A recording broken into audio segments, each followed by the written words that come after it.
Hello, hello.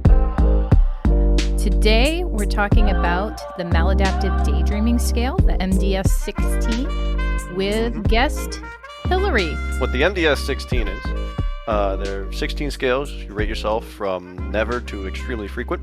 And it measures different things. Yearning, kinesthesia, which is movement, and impairment. Number 9 over here is some people experience difficulties in controlling or limiting their daydreaming. How difficult has it been for you to keep your daydreaming under control? Oh, for me, it's like it's horrible. Yeah. It's a lot. It's hard.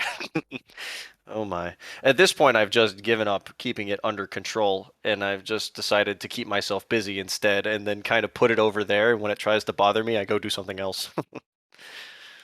Keep myself so busy I can't daydream, right? I mean, I've been improving. I feel like I'm at a really good spot. I am having those bad days like I was talking about earlier, but overall, I still think that I'm trending upwards. But that took years of work. And granted, I feel like it wouldn't have taken so long if I had had the aid of a therapist, but I decided not to do that. So, it's kind of my own doing. I think with a little guidance, I would have been a lot more successful, a lot quicker. But as it is, just going it on my own, trying to figure it out by myself and find what works by myself. Years. And I'm still working on it. It's a process. It's a process, no matter where you are in your journey. Now, the fun part about the journey, or at least the reason we read and we watch movies and things, is because the important part is the journey, not the destination. But being there in the middle of that journey is a lot, and you sort of realize when you're sort of going through it that you have to put in so much effort, and it's not always pleasant. It's not always fun. In fact, it's not fun oftentimes. Yeah. But I mean, just seeing yourself trend upward is good. Yeah, I mean, in this.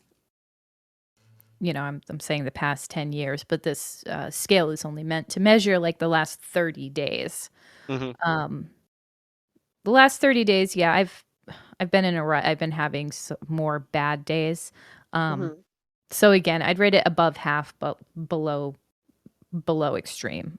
Maybe just above half, since most days or the more often days are good days. Well, I guess for me, I've also been like really kind of bad. Not so much in the past month, but in the past week. Yeah, I just feel like I sort of MD like the whole day, and I'm not really focused on anything. And yeah, it's not good. Like I MD'd most of today, and like I was trying to think of what I actually did today, and it wasn't very much. I've been trending so far downwards, so fast.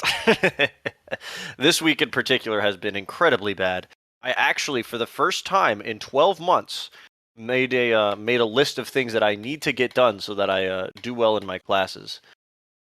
Yeah, I had a really bad day. I can't remember if it was last week or the week before, but I did not get out of bed all day.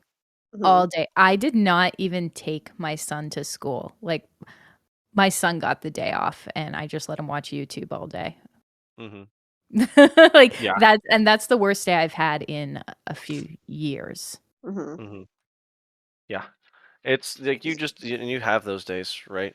Yeah, it's the first time I've like done that to him, just not taking him to school in order to stay in bed and MD. Hilary, what about you? What is probably one of the worst days that you've had in recent memory? 30 days, remember? Probably like maybe today, honestly, today and yesterday. I think that I would just, because we get to work from home now, and so I just got very like sluggish, and I turned on my work computer, and then I didn't do a whole lot. Working from home is also difficult for sure. I know a lot of people, a lot of friends of mine who are out of university now who have who work from home, and when I'm looking at myself in the mirror, sometimes, and I'm like, man, if I got to work from home, there is a whole lot of not getting done. So yeah, because for me too, there's like so many distractions, and I feel like it's not like kind of the social situation of the office sort of forces you to kind of like stay somewhat present, even though like I'm still MDing, I'm not MDing as much. But Mhm. I feel like with just like recently I've been like MDing a whole ton. I've gone to a new paracosm, so that's a little weird. Mhm. But Mhm. yeah, I don't know. For me, I think one of the worst days I have had like two bad days recently. Because today I got up at 7 a.m. like a good little college student that I am, and went to I studied for like almost an hour, and then, or sorry, studied, crammed for almost an hour, because I have not been studying over the past like 3, 4 days, which is what I had set time aside to do. And then I had my exam this morning, and I got out of it, and I said to myself, "Man, I really, really, really wish, or I really, really hope that I did well." And I was like, "Man, that probably would have gone a lot better if I studied." Yeah. Mm, For me, I think like the most dangerous thing about MDing is that like I forgot to take my meds actually. And then yeah, like that's halfway rough. through the day I was feeling like very kind of like I had a lot of suicidal ideation Ooh, and like self-harm. And then I was like, why do I feel this way? And I'm like, oh crap, I forgot to take the Wellbutrin again. And the thing yeah, with the Wellbutrin is that you can't take it really past noon because it's like a 12-hour acting drug. So like it by keeps the you awake afternoon it's so already long. kind of late. Mm-hmm. Yeah. So yeah, I had to like yeah, that was probably like the most dangerous thing I did because of MD. Mm-hmm. Yeah. It's like, what is it called? I was going to say something. Now I am not saying something because I forgot what I was saying. It's been a long day. For those of you in the audience, we are recording quite late, as opposed to what we normally do. hmm As such, we got to get up and moving. We got to get go, go, go. We got to get to number 10. Number 10. Number 10. Some people feel annoyed when a real world event interrupts one of their daydreams. When the real world interrupts one of your daydreams, on average, how annoyed do you feel? Probably very annoyed, yeah. I don't like it. This is a symptom I've been focusing on because it's usually really high. But when I had a son, like that's all children do. All they do is interrupt you hmm constantly. Um, so I would just be angry all day, every day. And then I got pretty good with that and stuff. And he started going to school, and that made it better. But then COVID, and then my husband started working from home, and my son was home all day. During virtual school. And again, every 5 minutes, I accidentally closed out of this window. What does this mean? Mummy, where are my headphones? It's not working. hmm Constantly. And it got really bad again. And I was just mad all the time. Mm-hmm. And not just because I'm annoyed that he's interrupting me. I'm annoyed that he's interrupting a daydream. That's not something I want to be angry with him about.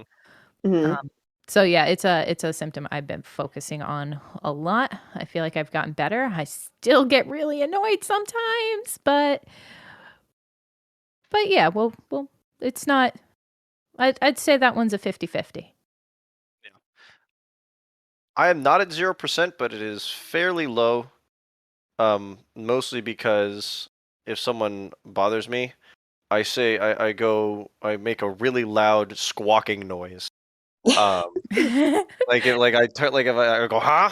But I try to do it so that I can just kind of rotate, switch gears from being really irritated to being slightly less irritated, because saying really strange noises or making really loud, weird noises is very entertaining. So I try to entertain myself to switch gears, if that makes sense. hmm Sorry, that was really strange. I shouldn't No, probably shouldn't say that. I guess I realized that like because with Dimmer's thing of having of if someone was like asking me questions constantly, like I would actually get yeah, I would like have like a nervous breakdown perhaps. But I do notice like a lot of my friends like talk a lot, and I feel like a lot of it is because like if I can MD like when they're talking and I can like tune out like most of what they're saying and they probably don't always notice. But Mhm, yeah, that's like kind of a facet. mhm. It raises, like, if you keep getting like bothered, I've noticed, at least for me, it like raises your like the like your it's like I like to think of myself as like a bottle, like a strange human shaped bottle full of Uh-huh. many emotions, and the more you get the bothered, and the more you get torn out of your daydream, it just kind of like raises. You kind of get filled up with lots of really fun negative emotions, like Mhm. more and more and more and more. And like if you daydream, it kind of like it like sort of empties out of your bottle. If I get bothered subsequently several times in a row, then I start to get really terse. I start to get Yeah. really like snappy. Yeah, I So do. I get the anger and the annoyance that this is talking about, but I also get. I don't know how to describe it except for overstimulation. mhm, And I'm not. What is that called? I'm not sensitive to things like that. Is not that what? sensitive to overstimulation. Yeah, like it's not a thing that happens to me in any context besides this one. Huh. hmm Okay. And yeah, if I can't, if someone's interrupting me and I can't get back to a daydream or they just keep interrupting it, it I feel like I don't know how to describe it. I think that It's is just the best word I can, like, I can't, like, don't touch me. The world is vibrating somehow and like I just can't.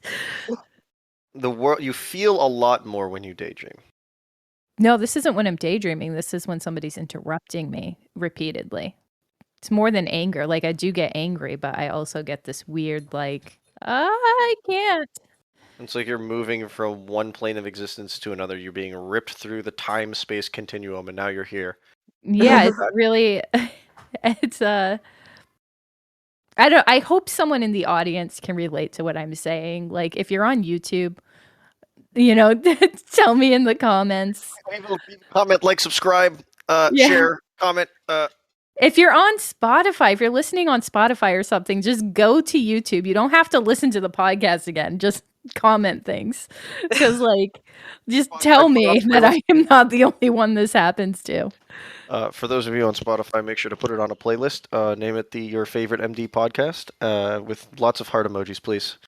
Give us upvote us. Do whatever you do on Spotify.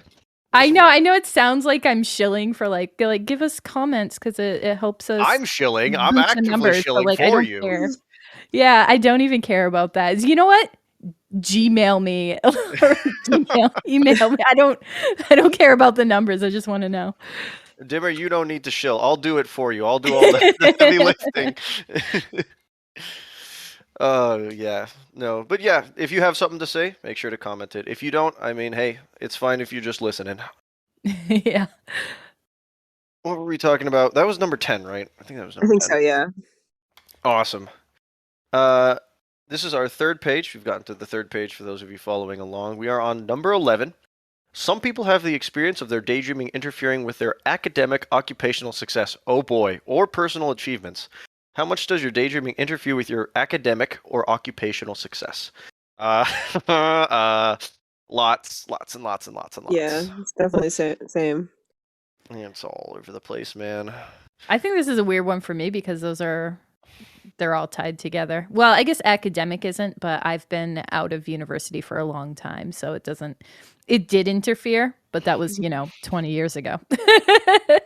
um, and occupational and personal achievements are basically the same thing for me. I'm a stay-at-home mother.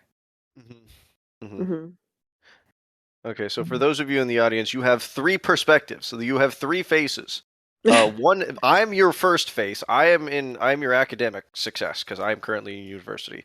Hmm. Hilary is your occupational face because she's having an occupation. Occupational successes for her, and Dimmer is a little bit of both, but mostly, for the most part, I guess, personal success. We are your three faces. Um, I'm sorry. I'm sorry that I'm your face, but I remember those school days. That was so long ago, but it feels like Yeah. yesterday in the same way. oh yeah, no one quite forgets their school days. Yeah, I feel like for me, I do struggle a lot because I have problems with like detail orientation, and like not like for instance, like I've uploaded like wrong documents before.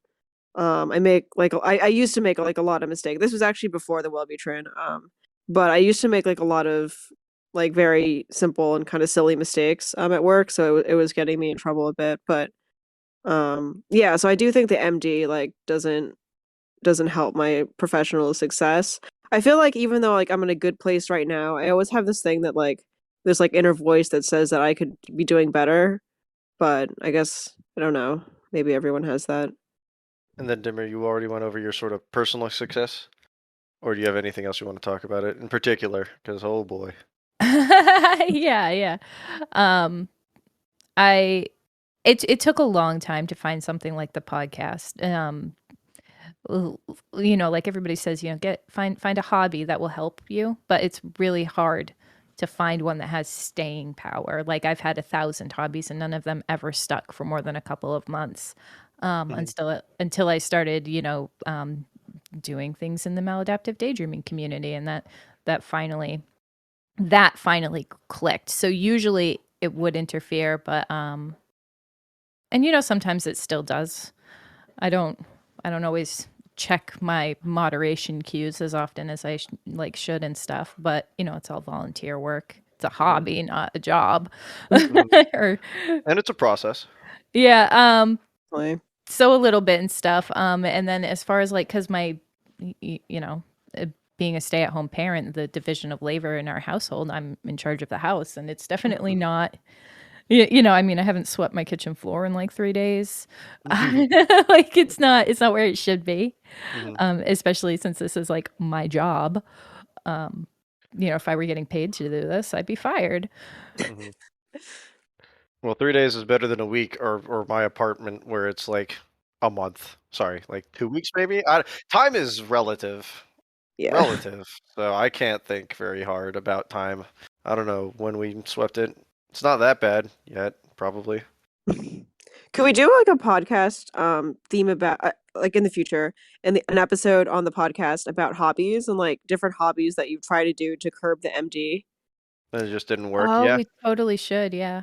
Yeah, I have we could be on here for 7 hours if we didn't know. I'm saying. We I've should tried do a like lot of part different one, stuff. 2, 3, 4. 9, 10, 12. Yeah. Yeah. No. Hobbies are a good way to sort of, like you said, Dimmer, like hobbies are a good way to sort of make yourself a little productive. But let me tell you, staying power is important, and most of the time it Yeah. does not. At least it didn't for me. Yeah, I'm gonna put that one on medium high, I think. Mhm. Me, it's pretty hefty. Yeah, it's a little bit higher on that scale than not for sure. Mhm. Everything hurts all the time, always. Permanent pain, Yeah. permanent school pain. But that was number 11. Let's go to 12. Let's go to 12. We're getting through this pretty quick. 4 Some more to people. go. Oh, yeah. 1, 2, 3, 4. I think 1, 2. What? What? Oh, I skipped one. 1, 2, 3, 4, 5. We have 5. 5 questions of fun. For instance, number 12. Some people would rather daydream than do most other things. To what extent would you rather daydream than engage with other people or participate in social activities or hobbies? I mean, I have horrible social anxiety, so definitely this is like high for me as well. I always just feel like I don't know, like saying the wrong thing or saying something that people just like don't relate to and think is really weird, and it kind of cripples me in a way from like getting out there and expressing myself. But Hmm. I also feel like with like some just like regular like normal everyday conversations are just so like unstimulating. Like for once there was like these like two of my coworkers were just like talking about like different Football. like cooking or like just something that just wasn't very interesting to me. And I was Hmm. just like, this is so boring. This is so dumb. It doesn't matter what Hmm. blender you have. It really doesn't. All blenders are fine. It doesn't. And then they were just like comparing like different like kitchen items. And I'm just like, I don't. I have a fork. You have Yeah, a knife. yeah. Well, here's something that's really interesting about conversations, right? So for me, this is relatively low, which is a lie. It's probably pretty high, but I am convincing myself that it's low by going out and doing things. Um, the way that something that's really interesting is the world is very mundane, and that's okay. Hmm. But you can make it interesting. You can make it entertaining. It just comes down to how you perceive it and like how you spin it, right? For instance, these fine ladies and gentlemen, or whoever in between, are talking about blenders. Hmm. Um, you could be talking about just blenders. But if you have an interest in cooking, or even if you don't have an interest in cooking, You can make it fairly interesting by at least being relatively animate in or animated in the way that you speak. Don't be monotone. A lot of people are fairly monotone. Like the process to being social is not easy. It's hard. Yeah.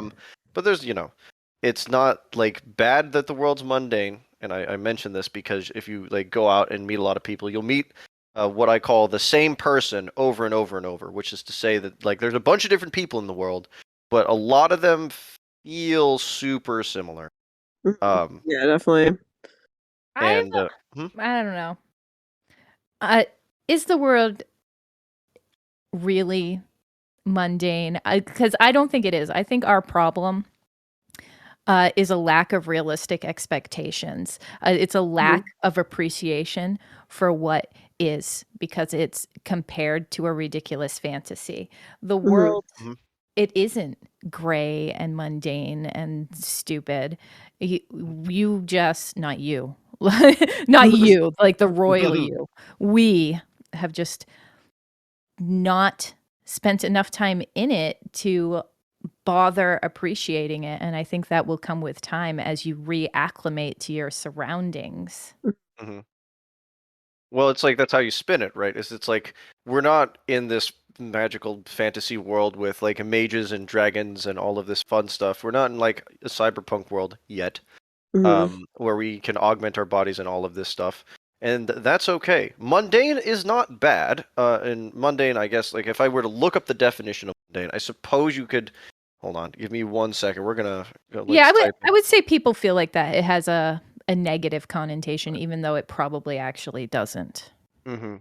I've The heard that world. too with Hmm? sorry, go ahead, go No, ahead. no, you go. I'm looking stuff up. Oh, okay. I've also heard that people like say the mundane thing when like they struggle with other addiction issues. Like for instance, people who struggle with like marijuana say like when they go off like the pot, the world just seems like this bad trip that's so boring and so dull. And I feel like MD is very similar to that in a Mhm. sense. Like you kind of crash back to reality, and reality will never be as stimulating or exciting as like your fantasy world. Yes, relating to, characteristic of, or concerned with commonplace. Ordinary is a synonym for it. Mm-hmm. And that's the thing, right? Is that the world being not all of this massive like fantasy and dragons and things is totally fine because the world may be ordinary, but it can also be interesting, and it depends on yourself and how you see the world. Because mundane, in particular, I guess is not exactly a super great word for it. Um, like an ordinary world is fine, right? It's just like you can have fun and enjoy the world around you. You can color your world, but usually you're gonna have to be the one to color it for sure, because it's colorful as is. But if you Mm-hmm. view it through, like, there's the classic, rose tinted glasses. If you view it through like gray tinted glasses, or like if you view it through like black and white, of course it's gonna look a little gray. Mm-hmm. Like you have to sort of look at the world through a more like a more colorful lens, and that is not easy, I guess, especially for like us when we have our own world characters, and it is so interesting to be in those worlds compared to reality. Um, but at the same time, it's not exactly terrible for it to be ordinary because it Mm-hmm. means you can enjoy so many things without a lot of negatives and too many hardship for sure. Yeah, Yeah, there's absolutely. nothing wrong with ordinary. I think I'm my nerd's about to show, but like like, like Hmm. I think Doctor Who exemplifies this, especially the Matt Smith Doctor, who is not my favorite Doctor, but he's good for this. Um, he says something like, "I've been through all of time and space, and I've never met a single person who wasn't important before." Like that is a theme, especially in his seasons, Mhm. where like the ordinary the is what you find the extraordinary in. Um, but you do have to interact with it to get there. You do have to Hmm. learn or acquire an appreciation for reality and what it can be. If you Mhm. want to find the fun stuff, you got to turn over the stone. The stone looks pretty gray from on top, but if you look beneath, Yeah. you'll probably find some really strange things, gross perhaps, unusual, but it won't be gray. I can tell you that much. Something I'm like working on too is like kind of appreciating the little real life moments of drama and kind of intrigue when they do come about. And instead of like kind of going on a plot line, just being like, oh, this is something happening that actually is like really cool and like kind of scandalous, maybe. It's Peter Capaldi, by the way. You didn't ask, but he's my favorite doctor. Nice, nice. Oh, thank you for explaining it to us. I wouldn't have been able to live without this information. But Peter yes. Capaldi was on Doctor Who before he became the Doctor. Like he was like a Roman or something. Yeah, he was That's funny. in the Dr. Donna days. All right, I think that's 12. Um, let's see. Social event activities or hobbies. I think we got a little off topic there, so I think if I had to put it pretty short, Yeah, I would rather daydream. But I'm doing so much right now. I'm kind of finding a little bit of an even balance for sure. I need time to myself, but otherwise, I'm having a blast doing things with other people. I'm struggling with rather. How much weight do I put on the word rather? Because yeah, I would rather daydream than do literally anything else. Mm-hmm. But I am actively trying to see that that is well disordered or flawed, and get past it. And then it's like, would I rather daydream or would I rather be a good parent? Like one part of me is saying like, no, fuck no, I want to lay in bed all day. And the other part of me is like, no, I do really want to be a good parent. And then like, well, that stupid word is throwing me for a loop. Mm-hmm. Let's see. This one that might be difficult, but this one is a little bit easier. 13 on the list is when you first wake up in the morning, how strong has your urge been to immediately start daydreaming? Uh, uh, every morning, a lot, especially this. Yeah, Every same. morning a lot. Especially, dude, man, this morning I was like, okay, it's 7 a.m. I set my alarm at 7 a.m. so I can wake up and study for my exam. And then the first thing I did was, man, what kind of music can I put on today? As if I didn't set an alarm like 2 hours earlier than you specifically so I could study. I'm going through my list. I'm like, this would be good. This would be good. And then my second alarm hits as I'm looking through my music to daydream. And I'm like, oh God, I need to get up out of bed. So yeah, that's how it's been for me. Yeah, for me, it's like I always tell myself I'm gonna get up early and like go to gym or like go meditate, and it never happens. I wake up at the very last minute that I should be waking up to go to work, and yeah, it's not great. Oh yeah. Yeah, I immediately upon waking, I just start daydreaming. If I can't, like if I wake up late and I have to go, Mm-hmm. it feels wrong and horrible. And honestly, this is one of those symptoms, I guess. I don't know if I want to call it a symptom, but this is one of the things I've sort of given up on. I don't think that urge upon waking is ever going to change. Maybe it will. Maybe as I get better, maybe it'll just naturally dissipate, but I don't think there's anything I can do really to stop it. If I get up and there's not an hour for me to just sit and daydream, that's when I'm like, oh, okay, this is a day where things have to happen, and I get really annoyed. Like I'm like driving to my test or whatever. I'm thinking to myself, God, I just want to just not do this right now. I'm not in the mood. And then of course I had my exam, as one does. Uh, but it's like it's not leaving. It's like literally 60 minutes, and if it's not 60 minutes, I get really really annoyed. Yeah. Yeah. For yourself, Hilary? Yeah, for me it's like usually I'm daydreaming just pretty much as soon as I wake up. If not even like kind of before, like maybe carrying on from the dream that I did have. But yeah, it's not like a great way to start the morning too. Yeah. It sets up your day for sure. It'll set up your day to be Yeah. like, oh, it's a little bit of a lazy. Yeah, this one was a bit of an easier question. Other ones were way more difficult. Yeah. Oh, this next one's really easy for me. Okay. Oh, here we go. This is a fun one. Number 14. How often are your current daydreams accompanied by physical activity such as pacing, swinging, or shaking your hands? Yes, but literally none of those for me. What do you call it? When I daydream in bed specifically. Hmm. Like if I get really like if there's like a intense moment and I'm listening to really like hype music or something like that. This sounds so strange when I say it like this, but I jump up out of bed, not like jump, but I like throw myself up in the air and then I flip over like a hamburger or like a pancake. Like go, like go. Hold on, let me stop laughing for a second. I'll like be on my back and then like it'll get to a really intense moment and then I like flip over onto my front. And then suddenly, if there's like another intense moment, I like flip back again. It's like I'm searing myself like a steak on this bed, and it sounds really weird. But that's what I do. I tense up a lot. Like I tighten my core, which when I have a core day or like I go to the gym or whatever is very painful. And I know it's painful because it hurts every time I do it, which is a lot. But I don't like pace. I don't swing anymore, mind you. I don't like swing my arms or shake my hands, that kind of stuff. Yeah, I do a lot of pacing personally. Like, I do like I used to have a yo-yo, so then I would play with that as well. But Oh, I love yo-yos. Yes, yeah, used to have one. yo-yo, slinkies, that kind of thing. And just kind of pace around the room and just like think of like different plot lines or empty storylines to go on. Okay, this might be a controversial hot take, but the single best fidget toy to ever exist is a Rubik's Cube, for sure. But yes, it's Yeah. good to keep your hands busy. I have one on my desk right here. That's actually why I took up knitting too, because it was like a way to like keep my hands busy while emptying, but also be like somewhat productive at the same time. Mm-hmm. Oh And so yeah. far it's been okay. I've made a lot Heck. of sweaters. I bet they're wonderful sweaters. Oh, thank you. I mean, they don't look great because like I'm still a beginner, but they're it was great to wear like while I was like skiing, because it's actually very warm. Mm-hmm.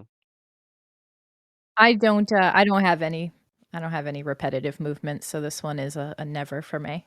It's a Hmm. never for you? A Lucky. never, not Interesting, one. interesting. I'm a little jealous. But I gotta say, being a seared steak or a hamburger or a pancake, not half bad. That was number 14, right? Yeah, we're Yes. almost Okay. there. We're hitting towards the end, ladies and gentlemen. We got two left. Two more. This one being number 15. Some people love to daydream. While you are daydreaming, to what extent do you find it comforting and or enjoyable? Addictively so. Yeah, Well, indeed, yeah, indeed, very, very high. Oh yeah. I yeah. feel like we wouldn't be on the podcast if it was low for this. Well, I feel like there's a what's the word? Oh, who's it? What's it? A misconception about this because I feel like some people feel like if you don't hate your daydreaming, you're not a maladaptive daydreamer, and that's very much not the case. Maladaptive daydreamers tend to really, really, really love their daydreaming.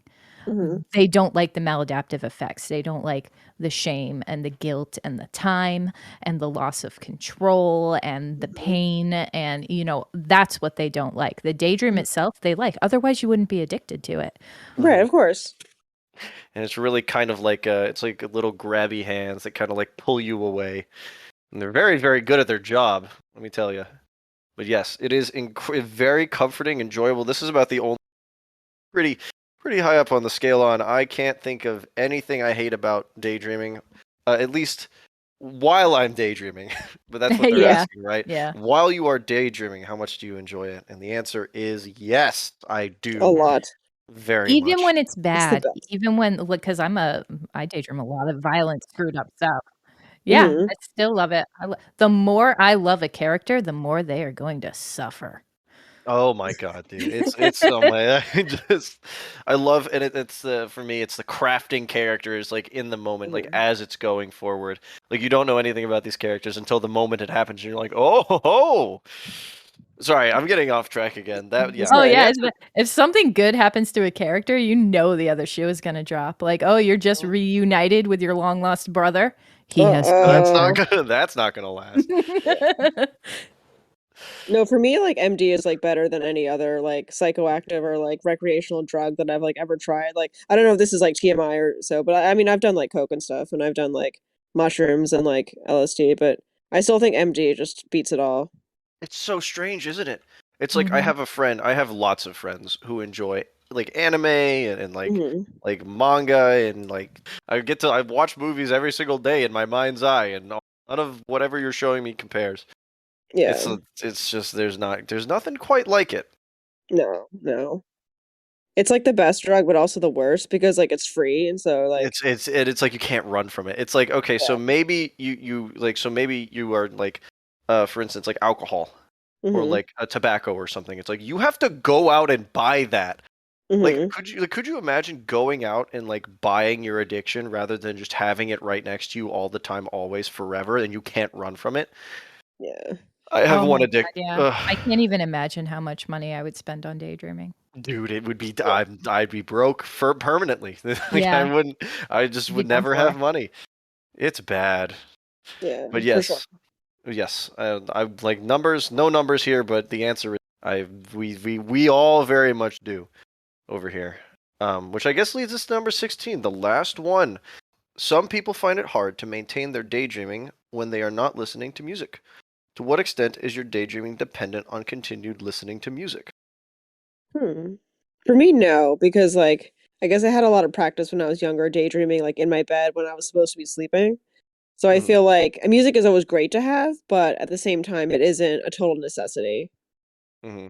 Same, same. My daydreaming is not dependent on music at all. Like I said, I quit music years ago. I will still Hmm. listen to it in the car because add, um, it does add something to it. You know, with music, it's a lot easier to go deeper and longer, and it spawns, different kinds, I guess, of, scenes Hmm.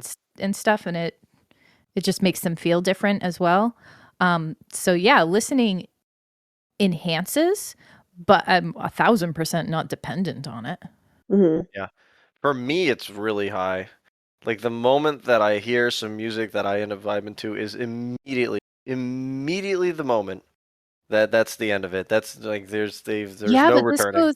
this goes the other way around, Q. It's not if you hear music, how likely are you to daydream? It's if you're not listening to music. Like, can you Hmm. daydream without music? Or do you have to have it?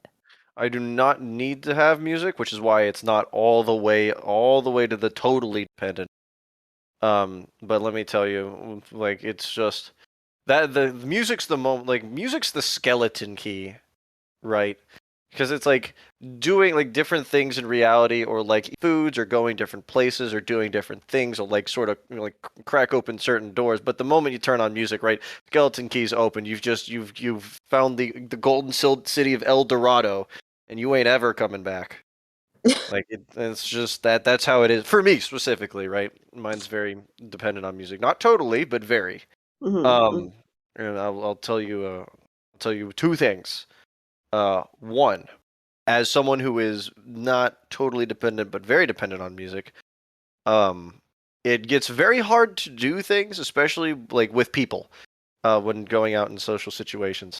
Because a lot of people listen to music and they jam out in the car, and while everyone else is jamming, I'm sitting there like Mhm. stock still, frozen like a statue, because I'm already gone. And then I'll Hmm. like get nudged by someone. They're like, "Are you okay?" I'm like, "No," and then promptly go back to daydreaming because like it's like that like I am just so like enamored with.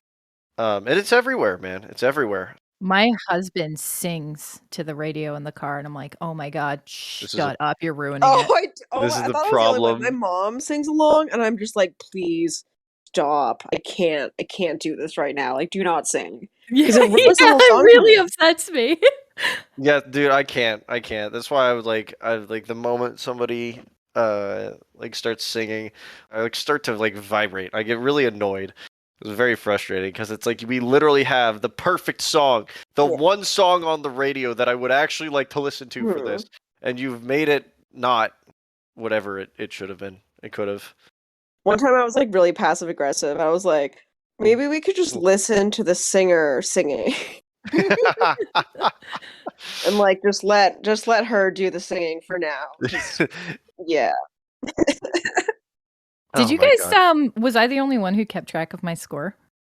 I was not keeping track because I don't use numbers. The numbers aren't real. They're made up by mathematicians to sell more math. So I don't believe in numbers. I think I'm extremely high for all of them, pretty much. Oh, except for the music one. Yeah, I had a Yeah. few zeros in there, and a couple that were really low, but I did still come out on the MD side of things. Which, by the way, there's a few more things to explain to the audience. If you were going to take this, okay, you do all your scores, and it's just the average. You average them out. If your score is above 40, it's probable MD. It cannot tell you this scale cannot tell you if you have maladaptive daydreaming. It can just tell you if you if you're falling onto the probably maladaptive side. There could be other things, like maybe you have a comorbid disorder or something that's skewing results, and people are very biased when reporting on themselves, So this is very much not a self-diagnosis tool. Do not look at your score and think, "Oh, I've got a 90. I'm a super maladaptive daydreamer." Like it's just not how it works. Anything above 40 is you might have MD. But yeah, it's just I just wanted to get that out there. It's not a self-diagnosis tool. It's a self-report tool that they use for studies and things. Speaking of studies, if you happen to be a researcher or a student who wants to be a researcher, this scale is open access. It is available for research and clinical use, no charge. They just ask that you send them their results, and that is the Icmdr, the International Consortium for Maladaptive Daydreaming Research. Regardless of the language, so if it's in Turkish, if it's in Vietnamese, doesn't matter, send it in. They just want to know what's out there for maladaptive daydreaming, and how their scale is doing. So you can use it for that. Not to make money. Don't go around selling people this. Like, obviously, you can't do that. One last thing I did want to mention. In the words of our beautiful friend Sherlock Holmes, it is best to make theories to suit facts rather than facts to suit theories. A lot of people will self-diagnose pretty strangely for most anything. They're really biased about it, so just keep that in mind if you are going to take this. We mentioned it before, but Sherlock Holmes knows best, right? Yes. Right. Indeed. So that is the end of the scale. That is all 16 of those questions. That's going to wrap it up for this episode of Parallel Lives. Join us next time. Thank you, Hilary, for coming on by. Thanks, guys. You always have to thank the guests. I never thank the guests. Thanks for coming, Hilary. Yet you can find us on YouTube, Spotify, Pocket Cast, Google, Apple, wherever. We're all over the place. Anchor, of course. Leave comments, yes, like, subscribe, do all that stuff. And you can join the Discord as well. We are going to have links to the Discord and the papers that we talked about and the Maladaptive Daydreaming Scale, which is available, by the way, in like 40 languages. If we break this into 2 episodes, I'm just going to put the same outro, so you might be hearing this outro for the second time, but maybe not. We'll see how it goes. Oh, yeah. All right, y'all take care in the audience, all right? See ya! See you guys. Bye.